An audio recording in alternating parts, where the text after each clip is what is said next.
시간이 많이 지났기 때문에 핵심적인 내용만 설명을 드리겠습니다.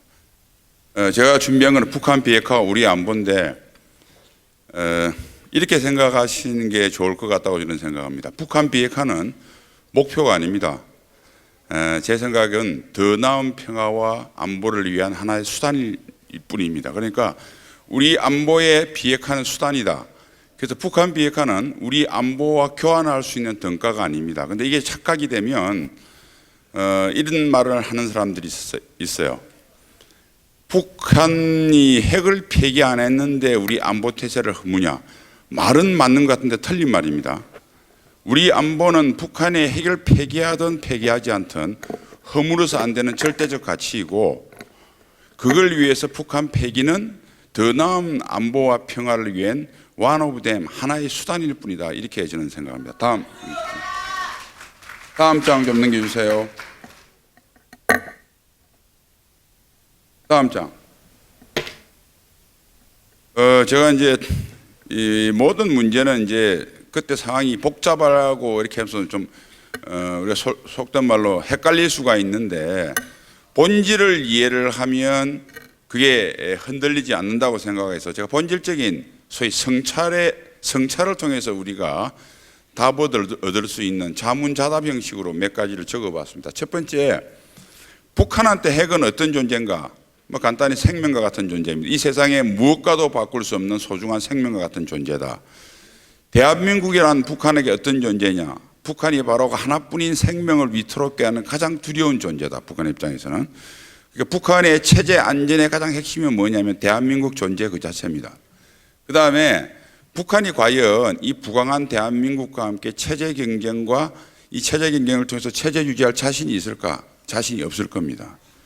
여러분 이렇게 생각하시면 돼요. 사실은 이번에 보실 때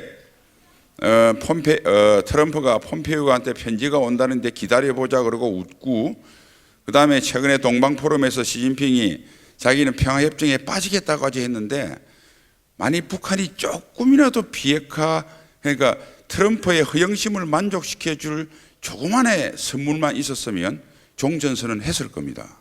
근데 이걸 왜 못할까? 그러니까 사람이 사실 자기가 아픈 걸 자기가 제일 먼저 알아요. 제가 군 생활을 할 때 늘 이제 작전본부장하고 합참차장을 끝으로 제가 전역을 했는데요.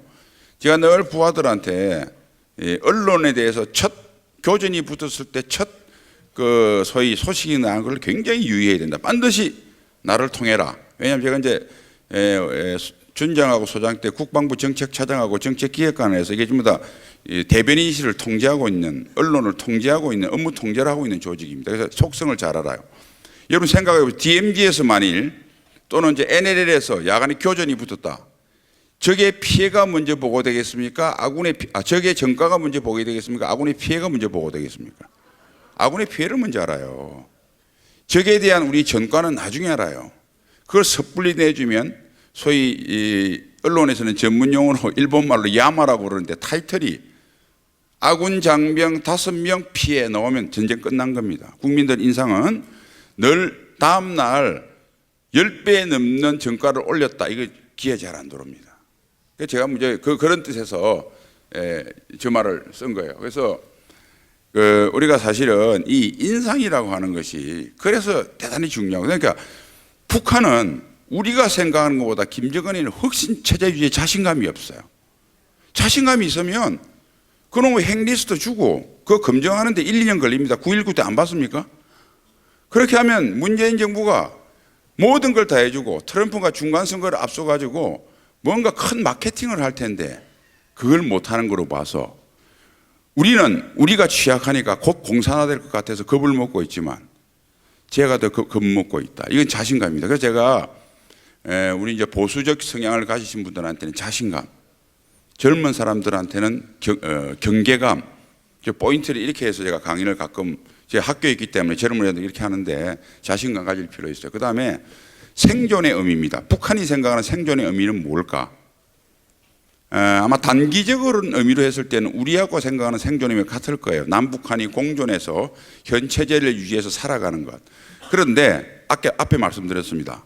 북한 체제의 가장 큰 위협은 부강한 대한민국이라고. 그러면 북한의 영구적이고 장기적인 체제 안전은 적화입니다. 북한이 말하는 체제 안전은 적화를 이야기합니다. 그 다음에 이렇게 중요한 것 같고 북한이 교환할 다른 가치가 있을까? 자, 생명인데 다른 사람이 돈을 좀 준다거나 좋은 아주 말을 한다거나 팔다리 비튼다고 해서 목을 내놓겠습니까? 그러니까 역대껏 소위 좌파 정권은 좋은 말과 돈으로 북한의 생명인 핵을 내놓으라고 이렇게 빌었고, 비겁한 우리 우파 정권은 팔다리 비트는 데 만족했습니다. 다 책임이 있습니다. 좌파는 그렇게 니들이 뭐 했느냐? 제가 요와 비슷해서 한 가지 말씀드리겠습니다. 우리가 클린턴 정부 때요, 사실 이제 제네바 합의가 94년도에 이루어지고 쭉 그런 대로 잘 진행되어 왔어요. 그러니까 이제 농축 우라늄은 그 오메가트 원자로는 확인하기 간단하거든요. 그러니까 북한이 이거 가지고 도저히 미국 감시망을 피할 수 없으니까 잘 아시다시피 칸 박사를 통해서 파키스탄에서 농축 우라늄을 들여와요. 그 사고가 이제 북한이 속이고 있다는 게 드러났어요. 그래서 조지 W 부시가 들어섰습니다. 조지 W 부시는 실수한 게 있어요. 볼턴하고 북한이 약속을 어기기 때문에 미국이 제네바 합의를 깹니다. 그리고 중요한 게 방치를 해둬요. 그러니까 그때 사실은 콜린 파월이나 그다음에 부장관이었던 아미티지는 북한이 잘못했지만 절대 협상을 깨지 말고 물고 들어가서 끝까지 내려놓게 합시다 그랬어요. 그런데 볼턴이나 그다음 이런 사람들은 또 조지 W 부시 같은 사람들은 철저히 선악론자거든요. 악당하고는 대화할 필요가 없다. 그럼 악당하고 대화 안 하면 두들기 패든지 해야죠. 대화를 끊고 아무 조치를 안 했습니다. 그러니까 북한이 지금의 핵을 완성시킨 것은 도덕은 앞서는데 전략이 부실한 조지 W 부시 정부의 역할이 큽니다. 그러니까 좌파는 이거 공격합니다. 깨인 게 부시고 조치를 안 했다. 그 말도 일견 맞다는 걸 알고 대응을 해야 된다는 점에서 제가 말씀드린 겁니다. 그 다음 두 번째는 북한의 핵은 우리 안보 위협의 일부인가 전부인가? 당연히 일부입니다. 이것을 전부로 생각하는 순간 우리가 더 큰 걸 잃을 수가 있다. 그래서 사실은 북한 위협의 핵심은 북한 군사력보다 3대 세습 극악무도한 북한 정권의 속성에 있습니다. 정말 북한이 우리와 같은 정상적인 나라라면 다소 100만 군대를 갖고 있건 없건 우리가 크게 위협을 덜 느낄 겁니다.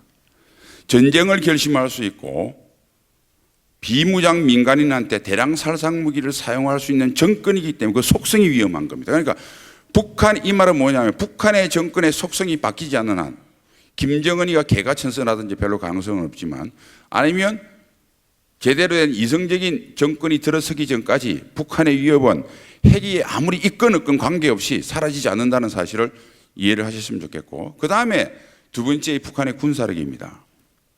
그다음 그 군사력 중에서 가장 중요한 것이 핵일 뿐입니다. 자, 이렇게 정리되겠죠. 북한의 핵은 북한 위협의 핵심이긴 한데 일부다. 그보다 더 큰 위협은 북한의 군사적 위협이고, 북한의 군사적 위협보다 더 큰 본질적인 위협은 북한의 정권의 속성이다. 자, 그러고도 북한의 위협이 다 사라진다고 해서 대한민국의 안보 위협이 사라지느냐? 주변국이 있습니다. 5,000년 동안 900 몇십 회 침략을 받았습니다. 그러니까 이게 북한의 핵이라고 하는 것은 지금 당장의 큰 화두 같지만 우리 안보 위협의 아주 일부분뿐이라는 인식, 이게 북한 핵을 바라보는 중요한 본질의 하나라고 저는 생각합니다. 세 번째는요, 북한 비핵화와 우리 안보는 크게 봐서 한미동맹과 우리 자강적인, 즉 자주국방, 자주안보태세에 대한 노력일 겁니다. 이 두 가지가 합쳐서 우리 안보를 이루고 있는데 이게 그래서 교환할 수 있는 등가인가? 절대 등가가 돼서는 안 됩니다. 북핵이 폐기되면 한미동맹을 양보할 수 있고 우리 안보태세를 조정할 수 있다는 이야기는 도대체 성립되지 않는 이야기입니다. 그런데 지금 문재인 정부의 잘못된 점은 원래 교환할 등가도 아닌데 그것을 받기도 전에 주는 겁니다. 이렇게 생각하시면 되겠죠. 저 텔레비전이 100만 원짜리입니다. 그런데 1,000만 원 돈을 내놓고 텔레비 파는 사람한테 텔레비를 사겠다 약속을 받아냅니다. 그 약속도 어영부영했어요. 구체적으로 안 해서 우물우물했어. 그런데 그 텔레비 파는 사람은 선금을 받고도 단 한 번도 제대로 텔레비를 우리한테 준 적이 없는 사기꾼이야. 그러니까 사기꾼한테 10배 되는 돈을 주면서 약속도 못 받고 집에 와서 부인한테 텔레비 샀다. 집에 쫓겨나겠죠? 1,000만 원짜리, 100만 원짜리, 1,000만 원짜리 사오고. 그래서 다음날 나중에 배달 받아 보니까 박스는 LG전자대인데 안에는 들어있는 게 아무것도 없다. 휴지두통만 들어있다. 뭐 이런 꼴이 우리가 늘 당했던 거거든요. 그래서 그런 건 등가가 안 됩니다. 그래서 마지막 우리 이렇게 생각하시면 됩니다. 북한에 핵이 있고 폐기를 못 시켰어요. 핵이 있고 그러나 한미동맹이 튼튼하고 우리의 자주국방 자주안보태세가 튼튼한 이게 좋으냐. 북한 핵도 없고 주한미군도 없고 한미동맹도 파기되고 우리의 안보태세도 무너진 미래가 좋으냐. 그런데 더 골치 아픈 것은 북한에 핵이 있고 한미동맹이 무너지고 북한이 핵이 없다고 하는 것은 정치적 선언에 불과하고 실제로는 다량의 핵무기가 시야에 어딘가 있는 상태에서 북한에 핵이 없다고 하는 정치적 선언에 만족해서 우리의 안보태세를 허물고 한미동맹이 파괴된 참혹한 미래와 만날 가능성이 지금 이대로 가면 많다는 점이 우리의 상황입니다. 다음 넘겨주세요. 그동안 북한의 비핵화는 왜 실패했는가? 첫 번째, 북한의 핵 개발에 대한 의지와 능력을 과소평가했습니다. 아까 말씀드린 대로 북한의 핵은 생명입니다. 정말 우리가 산업화와 민주화라고 하는 한강의 기지를 이룬 동안 똑같이 우리 한민족과 우수한 DNA를 공유한 북한은 모든 역량을 핵에 집중시켜서 핵을 개발하는 세계사의 기적, 대동강 기적을 이루었습니다. 그러니까 저 의지와 능력을 우리와 국제사회가 과소평가했다는 점이고요. 두 번째, 이 동기와 대가의 불일치인데 이게 무슨 말이냐면 그 핵에 대한 어떤 특정 사물에 대한 내가 애착과 동기가 강하면 강할수록 제재와 협상은 택일하는 관계나 양립하는 관계가 아니라 상호 보완적인 관계입니다. 그러니까 생명과 같은 핵을 반드시 생명의 위험이 가는 질식할 것 같은 제재가 먼저 있어야 제대로 된 협상이 가능합니다. 협상은 거기부터 시작됩니다. 그러니까 이 관계를 제재 만능론 또는 협상 만능론의 문제가 아니라 두 개가 동전의 양면처럼 물려 들어간다. 특히 지금 문재인 정부 좌파 정부들의 제재 무용론, 협상 만능론은 기본적으로 동기가 생명과 같이 강력한 동기를 가진 북한이 핵에 대한 인식에 대한 착오로부터 출발했다. 이렇게 저는 생각을 합니다.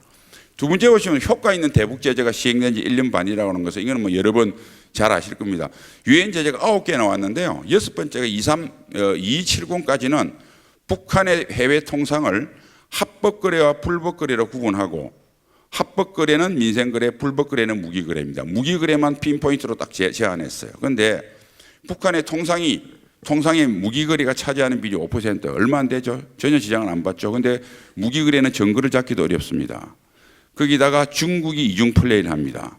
또 문제는 북한의 통상은 우리는 모든 사기업이 통상을 하지만 북한은 100% 공기업이 합니다. 북한의 공기업의 오너는 김정은입니다. 무기거래를 통해서 벌은 돈을 왼쪽 주머니에 넣고 민생거래를 벌어선 돈을 오른쪽 주머니에 넣어서 쓸 때는 자기 마음대로 씁니다. 아무 의미가 없습니다. 이런 의미를 그러니까 6번째 제재를 중국이 동참해서 열심히 해도 북한한테는 전혀 지장이 없는 제재를 우리 스스로 감동받고 우리 기준에 의해서 소위 선전만 했습니다. 이것은 보수 정권도 이명박 박근혜 정부도 똑같은 그 죄로부터 벗어날 수 없어요. 우리를 속인 거예요. 그런데 문제는 2016년 북한이 5차 핵실험 9월 9일 날 하고 2016년 11월 30일 때 놓은 2325로부터 오바마가 전략적 인내를 하다가 한 대가 도저히 쏘갔다. 마지막 트럼프한테 욕 덜 먹기 전에 하나 선물을 준 게 2325입니다. 이게 뭐냐면 이때부터는 북한의 통상거래를 불법 합법으로 구분하지 않고 전체 통상 중에서 20%를 제한 겁니다. 이때부터 북한이 타격을 받기 시작했어요. 그리고 잘 아시는 작년에 23715, 2375, 23975 이 4개가 나왔습니다.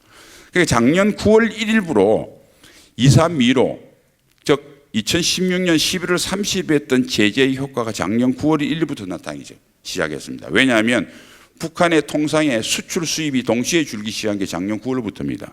이게 그럼 왜 리드타임 시간이 필요하냐? 이 무역이라고 하는 것이 이미 선금 받을 거 받고 다 계약해 놓은 게 있거든요. 이미 제재가 나오기 전에 계약해서 이루어진 것들은 예외 사항입니다. 그게 7, 8개월 갔던 겁니다. 그럼 결국은 뭡니까? 20% 허접한 이란처럼 100%도 아니고 이란 제재에 비해서 5분의 1밖에 안 되는 제재일 망정 제대로 효과를 낸 게 2017년 9월 1일이니까 딱 3, 4개월 북한이 버티다가 이거 계속 가다가는 내가 험한 꼴 당하겠다. 문재인 정부를 꼬시고 문재인 정부가 트럼프의 형심을 부추겨서 오늘날 이 사태가 난 겁니다. 세 번째는요. 우리가 국제사회의 원칙적인 대응이 미흡했다.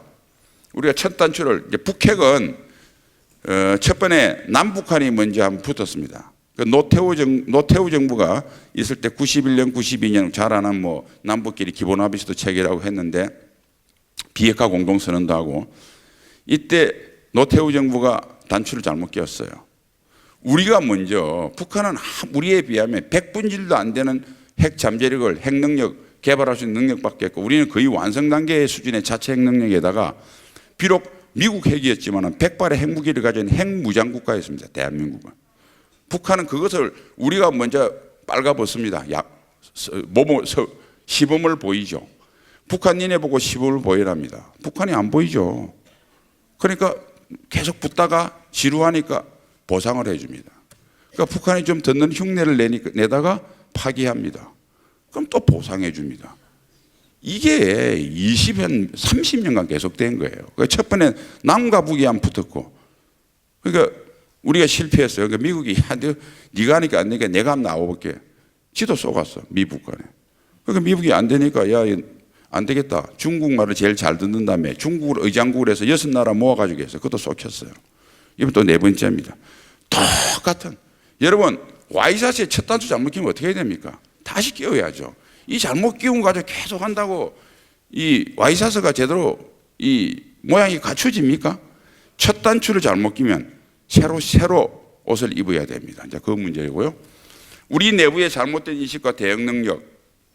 1차 북핵위기가 있던 93년 3월 12일 북한의 NPT를 탈퇴하고 시작된 3월 12일부터 2002년 10월 켈리 특사가 방북했을 때 농축 우라늄 개발을 신의했을 때가 우리가 속칭 1차 북핵위기라고 합니다. 그때 우리 사회에 처음에는 유시간치 않은 좌파 지식인으로부터 출발해서 전 국민 상식이 된 말. 북한은 살기 위해서 미국과 협상카드를 만들기 위해서 핵을 개발한다. 무기가 아니죠. 협상카드죠. 그 다음에 북한의 핵 문제는 남북 간의 문제가 아니라 미국하고 북한 문제, 북한과 국제사회의 문제다. 자, 우리 문제도 아니고 무기도 아닌 협상카드에 신경 쓸 필요 있습니까? 그냥 즐겁게 생활하면 되죠. 그런데 98년도 북한이 대포동 미사일을 시험을 하고 2006년도 1차 핵 실험을 하자 북한이 이제는 핵 능력을 갖추는 게 가시화가 된다. 그때 우리가 유일하게 전 세계에서 그때 미사일을 맞출 수 있는 미사일이 패트리어트 3입니다. 그것을 우리가 도입하려고 하니까 노무현 정부와 좌파 언론 지식인들이 합세를 해서 미국산 대탄도탄 미사일을 사오면 미국 MD에 가입하는 거고 중국 자극한다. 그래서 우리는 구입 안 하고 일본은 그렇게 해서 일본은 지금 철벽방어가 되어 있어요. 우리는 북한 공군은 더 이상 한미 공군의 우수한 질적 우위에 비해서 전혀 우리한테 위협이 안 되는데 여러분 요새 민방군련 사이렌 불면요 북한 비행기 우리한테 폭탄 터질 비행기 한 대도 없습니다. 미사일이 떨어집니다. 장사정포나. 하늘에 날아오는 북한의 위협은 비행기 위협은 없어진 겁니다. 그런데 아직도 공습하고 있어요. 공습할 비행기 어디 있습니까? 그러니까 공습할 비행기도 없는데 비행기 맞추는 미사일을 그 수조를 들여서 왜 사요? 이런 허황된 것 때문에 우리는 아무것도 못했어요. 한국군은 스스로 북한의 핵미사일을 한국군 단독으로 제대로 신뢰성 있게 이제 막 파편 형식으로 쪼매서 보완을 했는데 히트킬이라고 짧게 직격형으로 때려야 됩니다. 미사일은. 왜냐하면 비행기는 파편이 돼서 연료통에 구멍도 나고 부시지만 미사일은 쇳덩어리이기 때문에 그대로 쇳덩이를 부셔버려야 돼요. 그러다 핵무기는 소위 장치가 기폭 장치가 그 조건이 돼야 터지지 미사일을 만들고 터지는 게 아닙니다. 그러니까 히트키를 해서 정확하게 쇳덩어리를 부셔야 되는데 그 미사일은 오래 들어오기 시작합니다. 그럼 뭐 했습니까? 이제 이런 논리를 해야 돼요. 사드 때 똑같은 데자뷰가 됐죠. 그러니까 25년 동안 이런 쓸데없는 공론과 담론하고 이게 꼭 조선시대하고 어쩜 그렇게 같은지 하려면 충분히 할 수 있는 것들을 바로 저렇게 해서 했습니다. 그래서 이제 마지막으로 앞으로 남은 논리가 이럴 겁니다. 아까 말한 대로 북한의 핵은 뭐 무기가 안 된다 이러다가 북한 핵을 막을 수 있는 능력을 갖추면 중국 자극한다고 해서 딱 이제 마지막 북한의 핵이 딱 되면 벌써 우리 대통령도 그런 말씀하시고 이 소위 이쪽에 정부 계통에 있으신 분들이나 그쪽 좌파 언론, 좌파학자들은 그런 이야기를 하죠. 북한의 핵은 이제 비핵화시키기는 끝났다. 북한 핵은 폐기시킬 차원이 아니라 억제하고 관리할 차원이다. 이고 살겠다는 소리입니다. 말은 유식해 보여요. 아주 뭐 무슨 박사해가지고 이고 살겠다. 그 다음에 마지막에 주한 한미동맹이 파괴되는 날 이런 담론이 놓이게 될 겁니다. 삶이 아무리 참혹하더라도 죽는 것보다 낫다. 멋있잖아요. 그러면 항복하는 겁니다. 우리 사회에 마지막 북한에 굴복하는 가는 길에 두 가지 중요한 담론이 있습니다. 여러분 귀를 기울이다가 이런 소리가 텔레비 나와서 하고 뭐 신문에 나와서 하고 무슨 외국에서 좋은 대학 박사 나온 사람이 아주 유식하게 이야기하는 날, 우리 목숨은 경각에 달렸다고 생각하시면 정확할 겁니다. 다음 넘기세요.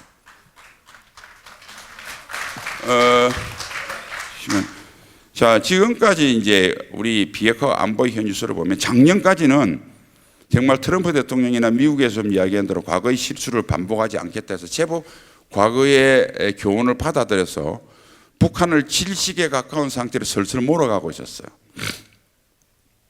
그런데 올해 사고가 터졌습니다. 제가 생각에 올해 한 해만 더 했으면 북한은 훨씬 비참한 상태에서 나오게 될 겁니다. 저는 북핵의 비핵화 협상을 이렇게 봅니다. 핵을 가진 북한이 내가 군사적으로 이런 핵이지 말고 평화적으로 내가 핵을 내려놓겠다고 생각을 가질 때 협상이 시작되겠죠. 그러면 북핵 협상의 출발은 시작은 키는 북한이 지고 있습니다. 그 다음에 이 비핵화 협상이 성공하느냐 실패하느냐의 99.9%는 어디에 달렸냐면 북한이 자 지금부터 협상합시다 나올 때 북한이 어떤 상태에서 나오느냐에 따라 달립니다. 북한이 버틸 수 없는 상태에서 나오면